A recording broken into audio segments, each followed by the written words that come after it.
everyone, Tara back again, and I am speaking today with Louise Clarke of Your Parenting Partner. Louise, thank you so much for doing this with me, and if you can just let our viewers know who you are and what it is that you do, because it's actually really, really interesting. Oh, well, thank you so much for having me. I'm always happy to talk to people about parenting. So I am a parent coach, certified parent coach and mindfulness coach. I am married and I have 3 teenagers of my own. So I'm right in the thick of it. I have a 15-year-old boy, a 17-year-old girl, and a 19-year-old boy. And I work to support parents through their lives in the thick of it, how to navigate the challenges that we're all up against, that we all face in our lives with kids. And never more than right now when we are in these strange, crazy, unknown, uncertain, uncomfortable times where no one knows how long this lockdown's going to end, where's coronavirus going to go. We're we're all in it together. So every single person, wherever you are in the world, I'm in Vancouver in Canada, doesn't matter whether you're in France, America, Italy, Brazil, we're all in a very similar situation, which is quite remarkable in and of itself. Yeah, I agree. But with that come tremendous challenges and tremendous pressure for everybody to be under the same roof for a prolonged period of time that we don't know when will end. So we're all having to face our fears and become more present. In fact, do all the things that I often spend my time recommending parents do anyway. But we'll get into that in more detail. So yeah, I work one-on-one with parents. I have a podcast, I have blogs, I have a book that I've written called Parenting the Modern Teen.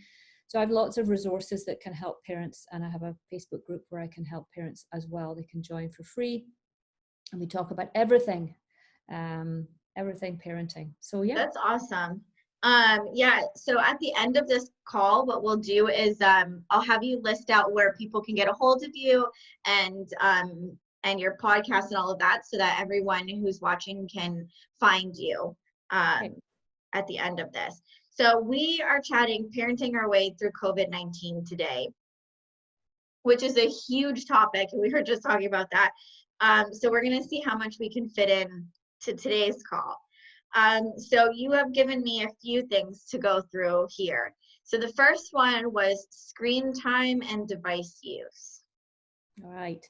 You know what, I wonder, Tara, whether it might be interesting to just list all the things that we'll talk about, because when I talk about screen time and device use, I'm going to refer to routine and structure. Yeah. I'm going to refer to finding balance. So maybe if the listeners and viewers can get an idea of all the things we're going to try and talk about, because they're all kind of like pieces in a puzzle. It's hard to pull one without the other. So maybe you could list those. And yeah, so they all definitely go together, right? Because we have screen time and device use and finding balance, need for structure and routine, coping with fear, everyone being under one roof, and how parents can meet their needs as well as their child's needs.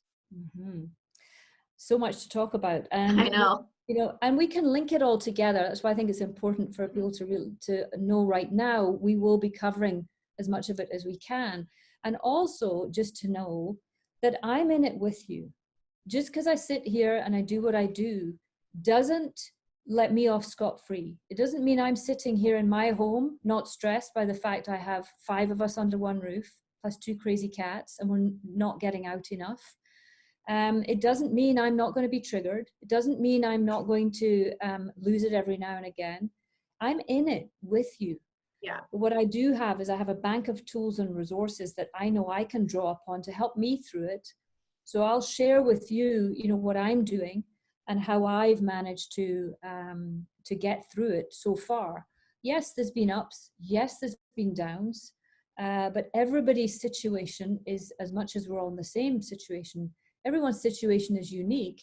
And recognizing that every child is unique, every child will be processing this in a different way, every parent will be processing it in a different way. But change does start with us. We were just talking about this, and as long as we believe that we can force change on our kids and make them do this, do that, listen, obey, get their homework done, get off their phones. If we believe that we can force change on them, it's interesting, I'll put it to you, to shift your mindset to seeing you can, but the best way to do it is to change the way in which you approach it. So if you change how you approach your interactions with your kids, they will change the way in which they respond to you. So I think really I think the biggest challenge that certainly the parents I'm working with and the parents in my Facebook group are facing is the phones, those dreaded phones. Like, we love them and they're great, and isn't Zoom wonderful, and we're on this call, but how do we manage it when now, you know, if screens were an issue, if the kids being on their phones and devices and gaming was an issue pre-COVID, it's going to be a bigger issue now.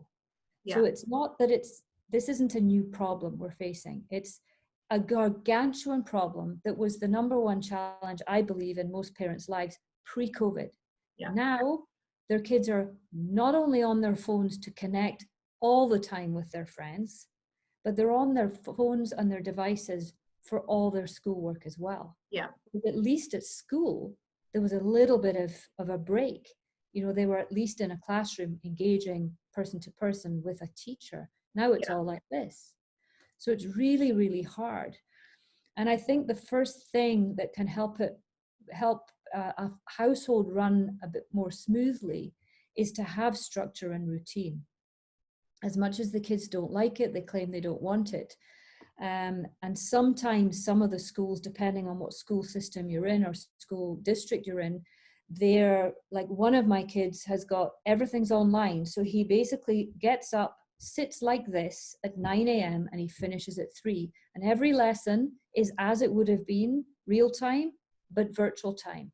One of the others is just being given assignments on a Monday, handed in on a Friday. So she's really not got any structure to her day.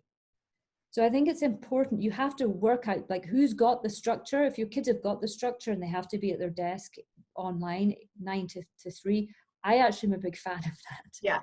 Then the structure's inbuilt. It's not coming from you. They have to do it. Great. The problem is when it's not so structured. So I think we need to create the structure, but work with your kids to create the structure. Don't kind of impose your structure and your agenda on them. The older they get, you have to give them more control of how they wish to approach this.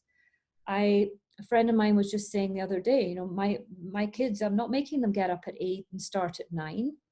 They're getting up at 9:30 and starting at 10:30, because then they're like, they've had a long lie, they're a bit more relaxed, then they're happy to go online.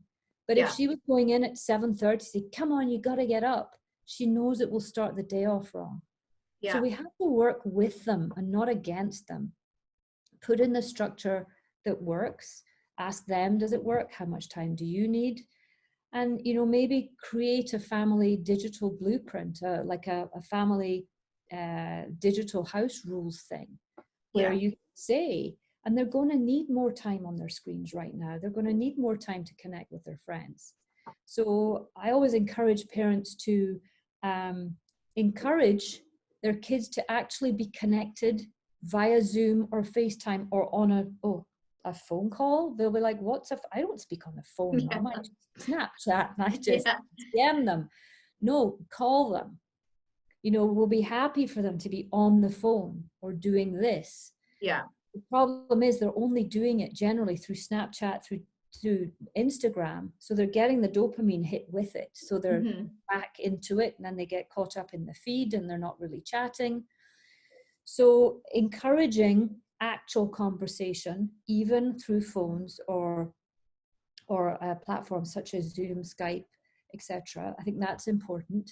And saying to them, look, you can have, you know, how much time do you need to actually chat to your friends? How much time do you actually want on Snapchat, Instagram, YouTube, TikTok? And get them to come up with it. And they might say, well, I want 6 hours. And you might, 6 hours is a bit too much. Can we, but collaborate with them. Don't just go to them and go, you're having X time. Because then they're going to go, but I want more. They're not seen. They're not heard. they don't feel they're understood. So in all your interactions, you want to make sure they feel seen, heard, understood, that they have a say, that their opinion matters, that they belong in the family unit, that they're part of the team. And then you can create, so you've got that structure in place, and you can make it as structured, as formal as you want, but get their buy-in. And Right. then also with household chores and saying, you know, there's certain things that have to be done. We can all do a bit of it. You can make that as structured and formal as you want. You know, Monday's dishwasher for Tom, Tuesday's dishwasher for Samantha, Wednesday's dishwasher for Ben. But then you have to police it. And I think that is the other piece we forget as parents, is that we do have to remind them. They're not waking up thinking, oh, I have to do the dishwasher today, and I'm allowed 30 minutes on TikTok and 1 hour on Instagram. No, they're just waking up today thinking, woohoo, great, I'm on Instagram. They've forgotten about the dishwasher. So we need to know, we need to remind them. And that's part of our job. So it doesn't turn into a big nag fest. And every time you look at them, you're like, get off your phone. Yeah, that makes a lot of sense. And you're right, how that kind of ties into routine and structure as well, right? Because I know that that's a big battle, that technology is a huge factor right now, especially because, you know, a lot of kids are, especially at the developmental age, where socializing is a huge thing for them, and they are missing out on that aspect of their life because they can't leave the house. So, you know, their battle for wanting to be talking with their friends and stuff is going to be a lot bigger than if they had just spent all day at school with their friends and they're just coming home, right? So structuring that and understanding that part of them, that is happening. And having empathy for them. Yeah. I always say to parents, embody your child's experience, because when you do that, you might say to your daughter, this must be so hard for you. Like, you normally spend 6 hours a day with your friends, and then you see your volleyball group, and now you're seeing no one. This must be so difficult for you. And she'll go, yeah, Mom, it's just awful. And you'll go, I get it. You're so sad. I'm sad too. I can't see my friends. You know, is there anything I can do to help you? Versus, well, everybody else is in this boat. You know, you just have to get on with it. Then they don't feel seen and heard. But if you can embody their experience for anything, even getting them off their phones. So rather than going to them and saying, get off your phone, you've been on the phone all day, go sit down beside them and say, hey, what are you doing on your phone? And she might go, oh, Mom, I'm on Instagram and tap, the heart, heart. That's what they do. And they're one of these, and they're doing these funny kind of photo, you know, they do this and they take photos. Like, that's going to be up your nose. That's what they do. So say to them, hey, what are you doing? Sit down with them, have a chat about it. You know what? We said an hour and you've been on the phone for an hour and a half. How much longer do you think you need? Versus get off it, put it down. And she might go, oh, well, just another 10 minutes, Mom. And you might say, you know what? Fair enough. But then go back in 10 minutes and say, you know, we did say 10 minutes. And then she knows you've been nice, you've been flexible. She's more likely to not fight you. And if she said, oh, another hour, you might say, you know what, you've been on for an hour and a half. I think it's probably enough. Yeah. So embody their experience while they're on their phones, move in with them, be on their page, understand where they're at, and then make the request. Yeah, that makes a lot of sense. And so as far as the need for structure and routine, I like what you said about not necessarily imposing your version of structure and routine. And, you know, I've said this a lot with working with teenagers, is get the buy-in, right? So make them feel like they're part of the planning process of their day. So that way, you know, that way they also have some semblance of responsibility for their day because they participated in the creation of their structure or routine. Absolutely. So important. Otherwise, they're just like, it's always your rules. It's always what you want. I never get seen. I'm never heard. No one listens to me. It's always your way or the highway, right? So you want to avoid them feeling that way, because when they do, you're going to be fighting them all the way. Yeah. But when they feel heard and they have their part to play in the creation of whatever the structure might look like, you could say to them, you know what, this doesn't seem to be working for you, but you know, you had a say in this. So what can we do to make it better? Then they feel heard. We want to teach them to be able to collaborate. We want to teach them to be able to resolve conflict. And when we just come at them all the time, they switch off to us. And then we become even more nagging and unkind and not very nice to them. And then they become disrespectful, sassy, offhand. So it's a two-way street. You know, we have to show up in a way that role models the behavior we want them to adopt for themselves. And we have to show up in a way that they feel understood. Mm-hmm. Yeah. Yeah. And I think that's a big thing too for parents right now, especially with the COVID situation, is that pressure to, you know, a lot of parents feel pressured to have that routine and to sit for school and to struggle through all of this instead of kind of letting go and, you know, like you said, starting at 9:30 or 10:30, whatever works better for your family unit, and that makes it a lot more cohesive versus, you know, battling about it every morning. And it And might be within the same family. You might have a 10-year-old that is an early bird and really likes to get things done and out the way and have the rest of the day ahead of them. So great, no problem. Tom wants to get up early. Tom, what time do you want to start? Because you get up at 6, like wish you did, but you do. And he goes, well, Mom, by the time I'm ready at 8. Okay, you want to start at 8. Then you're done by 10 maybe. Whereas, you know, Emma might be 14, they don't like getting up in the morning. They're more night owls, their whole biorhythms are switching. So you might say to her, yeah, sure, what time do you want to start? And she goes, well, 3. Say, well, that's maybe a bit late. Let's pull it back a bit. Maybe you might say 10, and then she might go, 10? No, 11. And you might then go, okay, 11. So what's that going to look like? When are you breaking for lunch? And then you're going to get her buy-in. She doesn't care that Tom's up at 8. And Tom really doesn't care that she's, because he wants to get up early. Now, if Tom is forced to get up early and Emma's allowed to sleep in, then you're going to get disconnect. Then you're going to get the two of them fighting each other. Yeah. So you have to work with your individual kids and make it work with them and not fight them. Yeah. Yeah, I completely agree. One of the things that's on the list is coping with fear, which is a huge thing right now because, and I've done quite a few of the Zoom chats so far, and I've talked a lot about, you know, understanding that this is all somewhat of a trauma for everyone, and that there's a lot of fear out there within our families, with, you know, as far as communities and countries, and it goes far spread, the fear right now and the unknown. So do you want to talk a little bit about dealing with that when it comes to parenting? I'd love to. I think we have to first be aware of how much of the time we spend driving the bus from fear. And, you know, living in the pre-COVID, what many of us didn't realize, we were often driving from fear. And it's certainly as parents, you know, when you're faced with a certain behavior, you're like, oh my God, is he ever going to learn? I hope he's not like this with his teachers. I hope she doesn't dress like that when she goes, we're at fear. You know, and the fear kicks in the limbic mode. We go into fight, flight, or freeze, and it goes downhill all the way.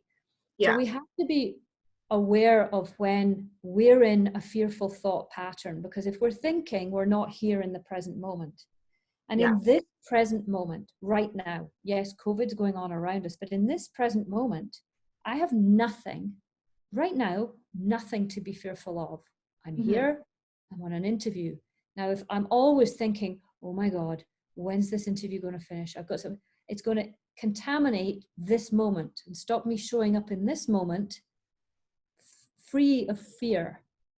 So I think we need to be really cognizant of that. And we also need to be very aware of the fact that when we tap into the newsfeed, we are looking fear in the face. And that when the whole news feed, you go on to the news, whether it be CNN, Fox, whatever it is you're watching, BBC probably, I know I'm British, it's probably the most neutral of the news channels. You know, they don't, you know, even if they're talking about something very morbid, very grave, they're not, they deliver it in a way that's less kind of like, whoa, Yeah. right? So some of the news feeds are very, whoa, Yeah. that way.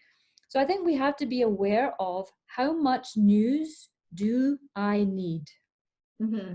How much news is enough? In other words, how much news allows me to know what's going on, but is not immersing me in fear that I Yeah. can't get out of for 1 second of the day. And therefore every interaction with my kids, I'm scared. Yeah. When we're scared, we're not going to interact well. We can't. Our Yeah. reactivity is heightened. Our limbic system's heightened. We're flooded with adrenaline, cortisol, and other stress hormones. So we can't show up in a way our kids need us to. So I advise all the clients I'm working with to really look at how much is enough. Now Yeah. it might be half an hour for one person. It might be 2 hours for another. It might be 5 minutes for one. And also ask yourself, when am I watching it? Because if you open your eyes in the morning, pick up the phone, and you've got the news there, you are going to be triggered from the minute you stand up out of bed. Yeah. You look at it last thing at night, you're triggered before you go to sleep. So watch when you're watching it and know what's enough. And I would certainly advise any parents that are watching to not have CNN on a screen in the family room running all day long with the big red breaking news. How many people died? How many of this? Yeah. It's not good for us. It really is not. And we don't need we don't need to be bombarded and hit with it all the time, but neither do our kids. They feed off our energy.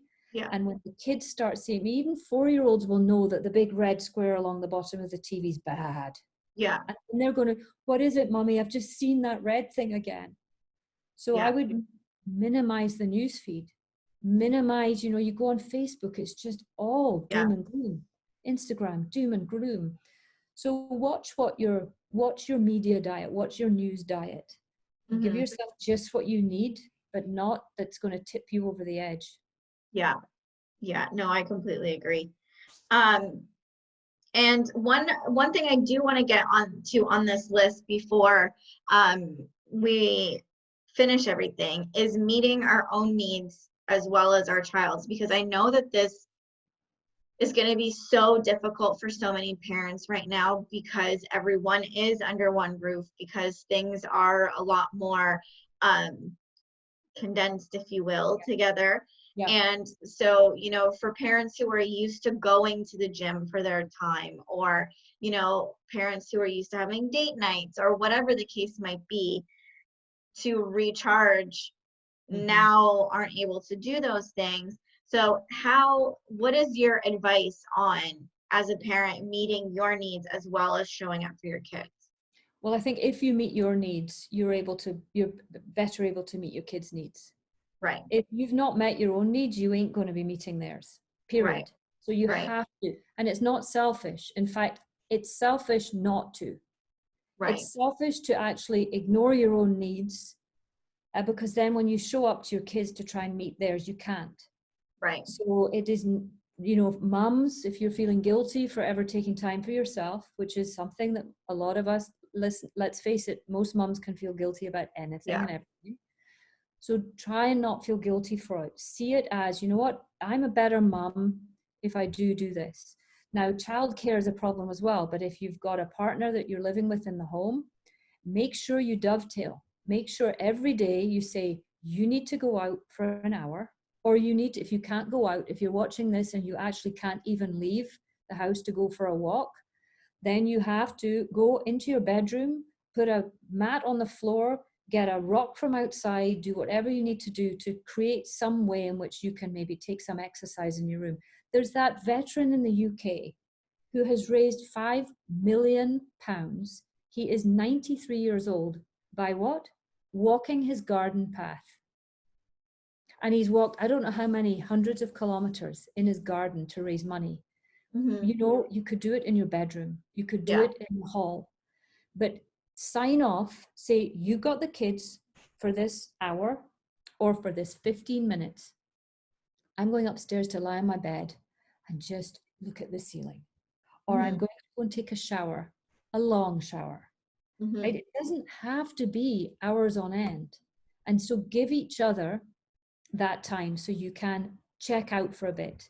If your kids are younger and you're living at home and you can't leave them, could you leave them in front of the TV? Could you put on a show for half an hour, and then rather than you run around the house in that half hour, tidying it, prepping dinner, doing the laundry and doing all that in that half hour, no, you go and do something for yourself in that half hour in the house. You will fold the laundry with them. Put the laundry on the dining room table, get them set up with a puzzle or crayons or something. You fold the laundry while they're doing it. Mm-hmm. Them at the breakfast bar in the kitchen. While you're making dinner, you're doing a puzzle.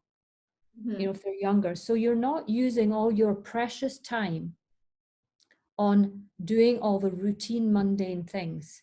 Yeah. Because when you don't nurture your needs and give yourself what you need, you're not going to show up in Yeah. a way that you are able to meet your kids' needs. Because every time they whine or to make a demand of you, you're like, what? Because you're empty.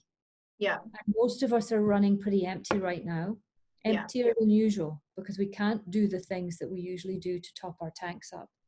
Yeah. It's so important. And sleep. Don't binge Yeah. watch Netflix until 2 a.m. Give yourself the sleep.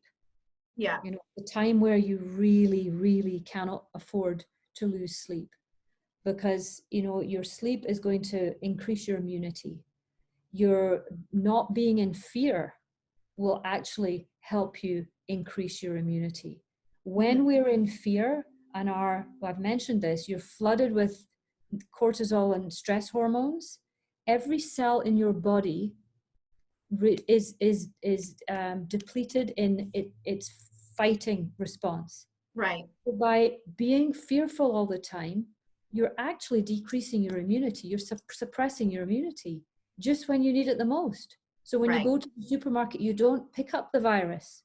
So if you get your sleep, try and eat relatively healthily, and try and watch your mind as to when you're in fear, you will automatically boost your immune system and be better Yeah. able to cope and better able to cope with your kids. Yeah. Well, you've given us so much valuable information, and I appreciate you doing this with me because I know that a lot of parents need the support out there right now, given what is currently happening. But I do want to give you the chance to let everyone know how they can find you, how they can find your resources. That way, when this is posted and people have watched it, that they can reach out. So I don't know if that's through your email or your Facebook group, but if you want to just give it all to us, that way we know. Yeah, thank you. Yeah, if you need some support or you just need to reach out, you can go to my website, which is yourparentingpartner.com. And on the website, there's all the tabs across the top. You can find out all about me. You can find a link to my book, Parenting the Modern Teen. You can find a link to my family organizer, which is like a calendar and a parenting book resource center all in one, and it's evergreen. So you get it 365 days of the year, regardless of when you start. You don't need to be thinking, well, it's April, I'm not buying a calendar. And there's also a link to my podcast with, you know, over 400 episodes on there. There's a link to my blog. So you can basically get everything you need to know about me from there. You can also, if you're interested in working one-on-one, you can request a conversation with me, which will take you to my scheduler, and you can book an appointment at a time that suits you, and we can chat about it and see how I might be able to support you in more detail. If you are looking for some support, I do have a private Facebook group and it's called Parenting in the Thick of It, which is the same name as my podcast, Parenting in the Thick of It, which is the same name as the Family Organizer. And so go into Facebook, Parenting in the Thick of It, request to join. I admit and approve that request. And I do live videos, much like this, most weeks. And there's, the thread, people are helping each other, and there's a great tribe in there. So there's a lot of support in there as well. If you're feeling alone and you just need just to know that there's someone there, and there's other people in the same boat as you, and everyone's going through the same thing. Yeah. Kids are bickering, kids are arguing, kids are on their phones. We're not getting enough time to ourselves. But it's good to know there's other people in exactly the same boat as you. So yeah, you can find me in any of those places. I agree. Well, perfect. And thank you so much again for doing this with us. You're very welcome, Tara. It was lovely to be here, and thank you, and stay safe, everyone. You too.